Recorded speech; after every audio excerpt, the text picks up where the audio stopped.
Hello विद्यार्थियों, हमने अपने पिछले वीडियो में डॉक्टर नगेंद्र के ग्रंथ रस सिद्धांत के एक अध्याय जो हमारी विषय वस्तु पाठ्य वस्तु में सम्मिलित है, रस सिद्धांत के विरुद्ध आक्षेप और उनका समाधान के विषय में जानकारी प्राप्त करते हुए रस सिद्धांत के विरुद्ध आलोचकों ने जो आक्षेप लगाए हैं उन पर चर्चा की थी।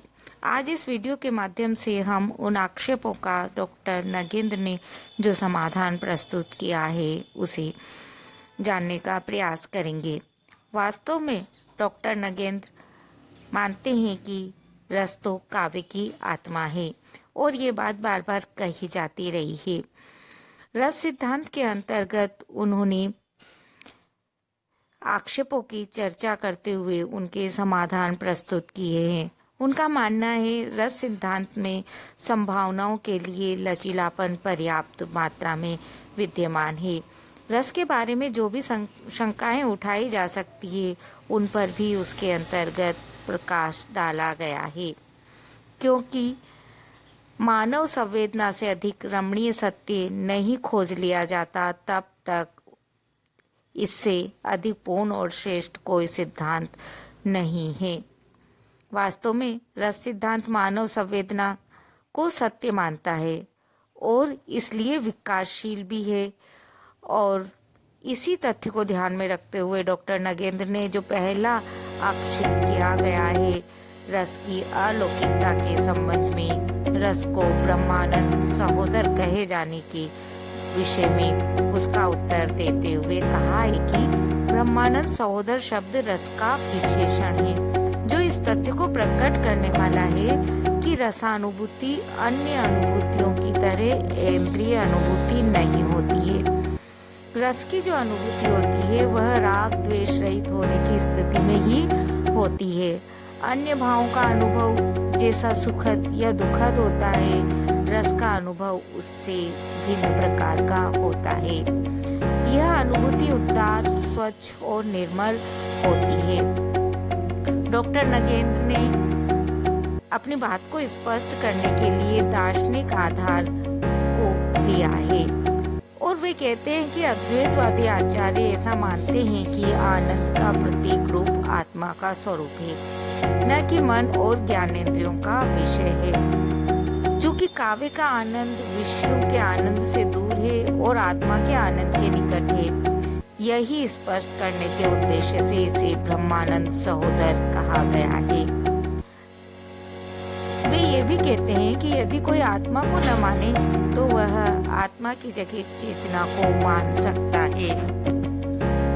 अपनी बात को और अधिक स्पष्ट करते हुए डॉक्टर नगेंद्र ने यहाँ तक कहा है कि मैं स्वयं रस को आत्मा आनंद नहीं मानता, और इसका कारण स्पष्ट करते हुए वे कहते हैं कि आत्मा आनंद की धारणा विवादग्रस्त और उलझी हुई है और रस प्रत्येक सहृदय की अनुभूति का विषय होता है। वे इसी विषय में कहते हैं कि ब्रह्मानंद सहोदर शब्द का ऐतिहासिक संदर्भ में विवेक सम्मत अर्थ ही ग्रहण किया जाना चाहिए, न कि हम किसी बंदी बंधाई परिपाटी को इसके लिए उचित माने। काव्य का आनंद अत्यंत सूक्ष्म और परिष्कृत आनंद होता है। जीवन के सूक्ष्म तत्वों की धारणाएं देश काल परिबद्ध नहीं होती, वे विकासशील होती हैं, सार्वभौम होती है, शाश्वत होती है, न कि व्यक्ति तक सीमित होती है। चूंकि रस सिद्धांत पूरे भारतीय काव्य शास्त्र के बारे में अपनी बात को कहता है, और किस तरह कहता है, क्योंकि इसमें सारे रस सिद्धांत के अंतर्गत और सिद्धांतों का समाहार भी होता है और सब चीजों को वो साथ लेकर चलता है जो हम अन्य समाधान के अंतर्गत देखेंगे। इसलिए आवश्यकता है कि हम रस सिद्धांत को अच्छी तरह समझें, न कि केवल पिटी पिटाई कही कहाई बात के अनुसार अपने निर्णय दे दें। रस सिद्धांत पर एक अन्य आक्षेप जो लगाया जाता है वह आक्षेप है कि रस सिद्धांत का पूरा बल भाव पर होता है, इसलिए काव्य के अन्य रूप अन्य अंग उपेक्षित हो जाते हैं। डॉक्टर नगेंद्र इस विषय में कहते हैं कि रस सिद्धांत इसका उत्तर 1000 वर्ष पहले दे चुका है, न कि आज दे रहा है। विचार कर जब हम देखते हैं तो रस सिद्धांत काव्य के अन्य अंगों की उपेक्षा नहीं करता है, क्योंकि व्यापक अर्थ में रस सौंदर्य का पर्याय है और सौंदर्य है रमणीय अर्थ का द्योतक। अब बात आती है रमणीय क्या है, तो रमणीय वही है जिसमें सहृदय का हृदय रमण करे, जो उसके आनंद चेतना का विषय हो। इस प्रकार सौंदर्य रस से संबद्ध है, ये दोनों ही अभिन्न हो जाते हैं। रस से ध्वनि और अलंकार की भी उपेक्षा नहीं होती। काव्य में ध्वनि से तात्पर्य कल्पना से होता है और अलंकार बिंब विधान का पर्याय होता है। ध्वनि तो रस का अनिवार्य माध्यम मानी ही गई है। रसवादी आचार्यों ने अपने शास्त्र ग्रंथों में अलंकारों का भी वर्णन विस्तार के साथ किया है। इस बात को उन्होंने स्पष्ट किया है और इसी आधार पर स्पष्ट होता है कि रसवादी आचार्यों ने काव्य में अलंकार की उपेक्षा नहीं की है। उन्होंने वाग वेदक की बहुत प्रशंसा की है। इस प्रकार वे बुद्धि तत्व को भी उपेक्षित नहीं करते। रसपूर्ण काव्य में अर्थ गौरव की उपेक्षा अवश्य कुछ होती है, परंतु ध्वनि, अलंकार, अर्थ गौरव, वाद वेदक, जिसे हम बुद्धि तत्व भी कह सकते हैं, की उपेक्षा नहीं की गई है। परंतु यहाँ पर आवश्यकता इस बात की भी है कि कल्पना और विचार अनुभूति के विषय बनकर आने चाहिए। इसे हम एक आवश्यक शर्त के रूप में भी स्वीकार कर सकते हैं। इस प्रकार रस सिद्धांत के विरुद्ध यह जो आक्षेप लगाया गया है कि उसमें पूरा भाव पर बल दिया जाता है, वह अनुपयुक्त है। रस सिद्धांत के विरुद्ध एक अन्य आक्षेप जो लगाया जाता है वह उसकी सीमित संख्या को लेकर लगाया जाता है।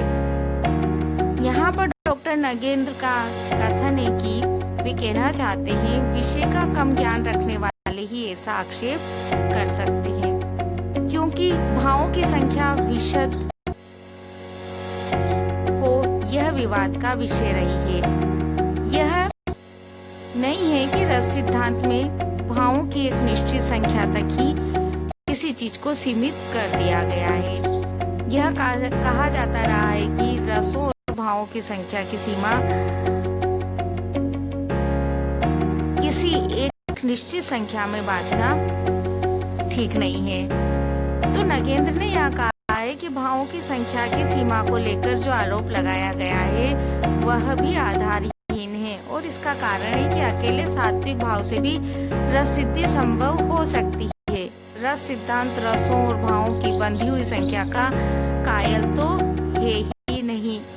इसके प्रमाण को भी उन्होंने प्रस्तुत किया है कि रस के अंतर्गत रसाभास भाव, भावाभास, भावोदय भाव, शांति भाव, संधि और भाव सबलता आदि को भी स्थान मिला है।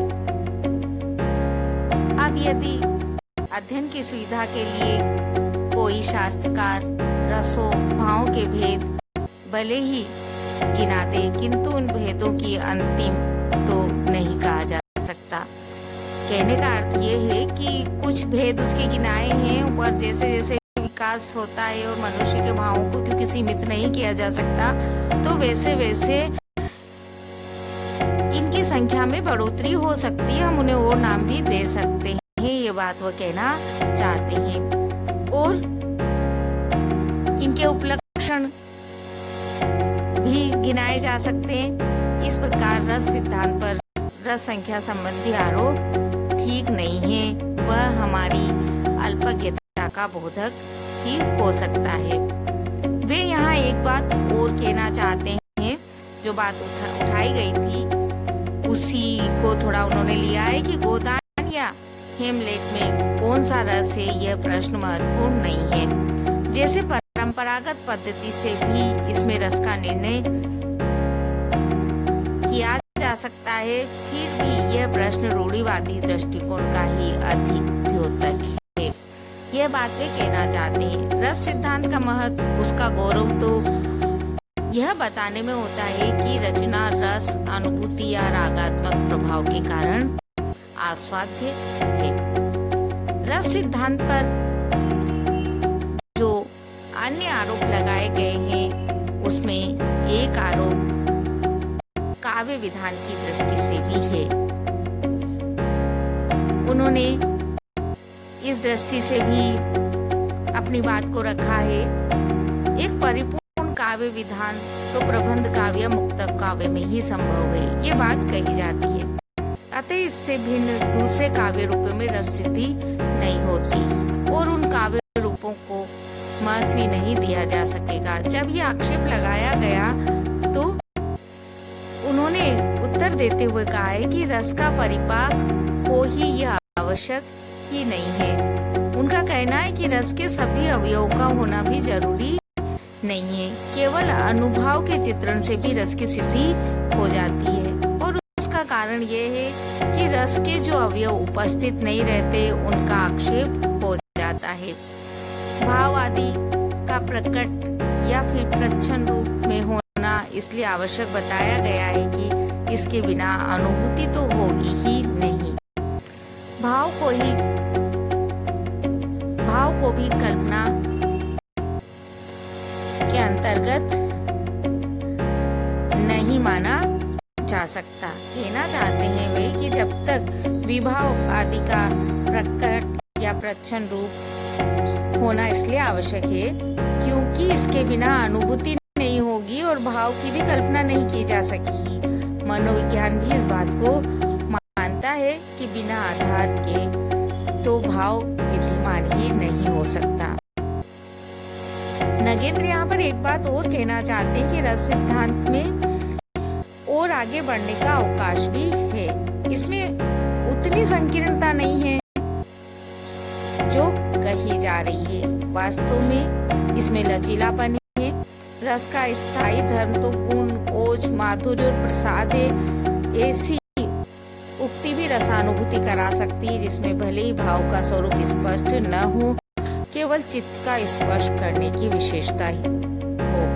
बिंब भी कविता के आकर्षण का आधार हो सकता है क्योंकि बिंब या शब्द की रसिक